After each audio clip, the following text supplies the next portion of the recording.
Hi, this is Cheryl Peterson with Healing Science Today. I find the Bible useful when I read it the same way I read nature. From nature, we have this beautiful peony. Now, the physical flower comes and goes. Each year it's different, and yet the beauty remains. I can read the Bible and look for that which remains, the beauty or spirituality. This takes practice, and that means that I will do it in any book that I read. Here's a book that I've read by Rob Bell. What is the Bible? It's an excellent book, and I catch glimpses of God and spirituality throughout. Sure, a few points made might not ring true to my knowledge, but that doesn't stop me from recognizing valuable, useful points made by Mr. Rob Bell. I'd recommend his book. But what about books that don't mention the Bible or God? I still can practice reading for the spirituality, the inspired and inspiring word or expression. I still can interpret my ability to respond to information with wisdom and truth. Here's another book, The Oregon Trail, A New American Journey by Rinker Buck. He drove a covered wagon pulled by mules across the United States. The story is interesting, humorous, and yes, inspiring because it orders thoughts, makes connections, and motivates me not to sit around thinking I got it all figured out.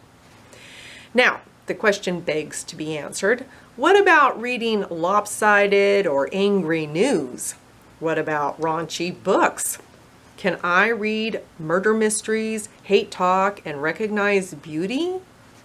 Maybe. But let's think about it.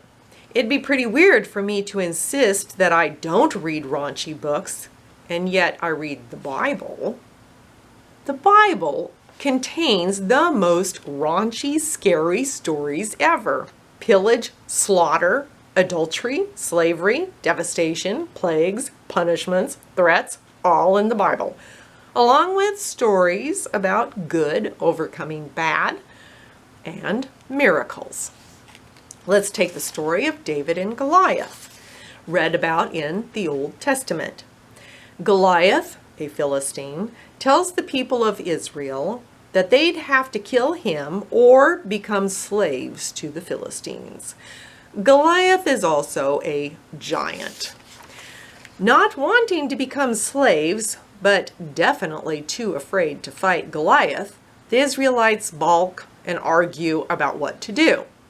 As the story goes, a kid, David, comes along, gathers some intel, and goes off to kill Goliath with a slingshot and stone before using Goliath's sword to slice off the giant's head.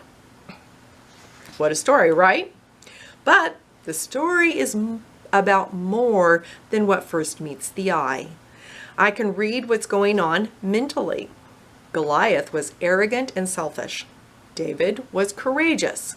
Giving God the credit for his courage, David killed the fearful threat of slavery. How is this useful to me today?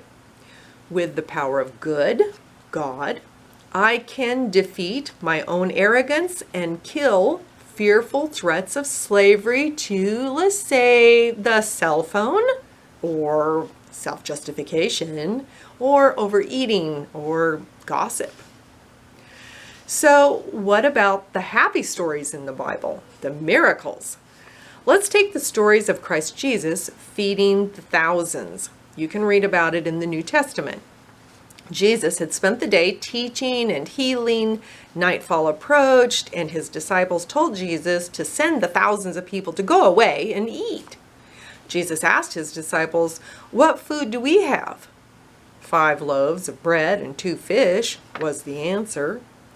Jesus blessed the food, broke it, passed it around, and everyone ate their fill. It was a miracle. But what was the miracle? An unseen God multiplying bread and fish by the hands of Christ Jesus? Or self-multiplying bread and fish? What about this idea? Jesus takes the bread and fish, settles the people down to listen, and tells them, look, people, we all know there's no Starbucks or McDonald's around the corner. We walk every day, everywhere. We always carry food and water with us. We know to bring food and water when we leave our abode. So let's share, okay?